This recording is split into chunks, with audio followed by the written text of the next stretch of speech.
dhegaystayaal waxaa halkan idinkugu soo gudbinaynaa barnaamij taxane ah oo ku saabsan waddanka ingiriiska kaas oo aan ku soo qaadanayno macluumaadyo ku saabsan waddanka ingiriiska oo uu markaasi kaga duwan yahay waddamada kale ee caalamka. dhegaysi wanaagsan. waddanka ingiriiska waxa uu ka kooban yahay 4 dowladood oo isku tegay, kuwaas oo kale ah england, scotland, wales iyo ireland waqooyi. taasoo ka dhigan qofkii ku nool waddanka ingiriiska waxa uu helayaa sharciga 4 dowladood hal mar. ma jirto goob ku taala waddanka ingiriiska oo badda ka fog wax ka badan 125 kilomitir, taasoo u dhiganta 77 mayl. ingiriiska waa waddanka keliya ee xuduudda xagga dhulka ah la leh waddanka ireland, waxaana uu xuduud kala leeyahay dhanka ireland waqooyi.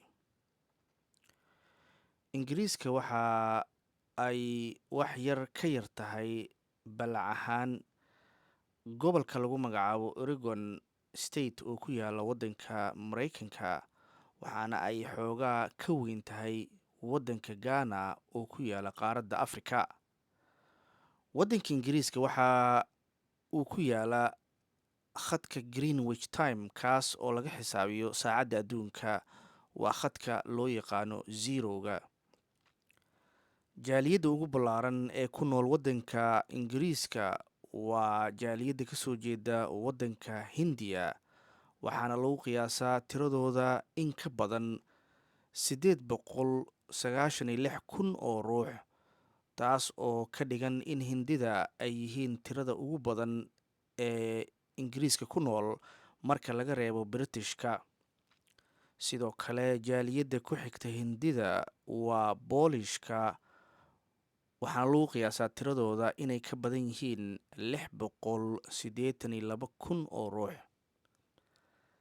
dhaqaalaha caasimadda ingiriiska ee london waxa uu ka badan yahay guud ahaan markii laysku daro dhaqaalaha waddanka imaaraadka carabta, halka dhaqaalaha gobolada koonfur bari ee ingiriiska uu ka badan yahay guud ahaan dhaqaalaha iyo wax soo saarka waddanka israel.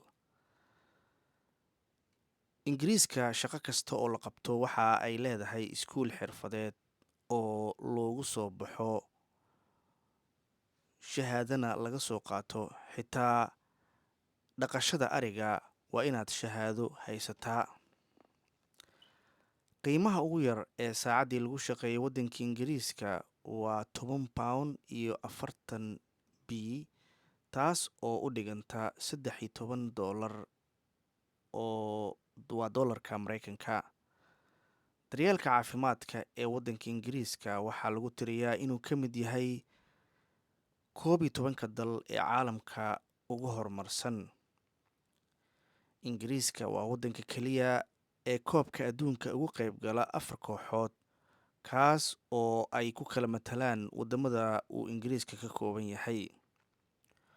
waddanka ingiriiska waxaa hoos yimaada 13 gobol oo ku yaala badaha caalamka, kuwaas oo ay ka mid yihiin jasiiradaha cayman, virgin oo iyagu markaas ku yaala caribbean sea, iyo cabaltarik oo ku yaala mediterranean sea, iyo st helens oo ku taala badweynta atlantic.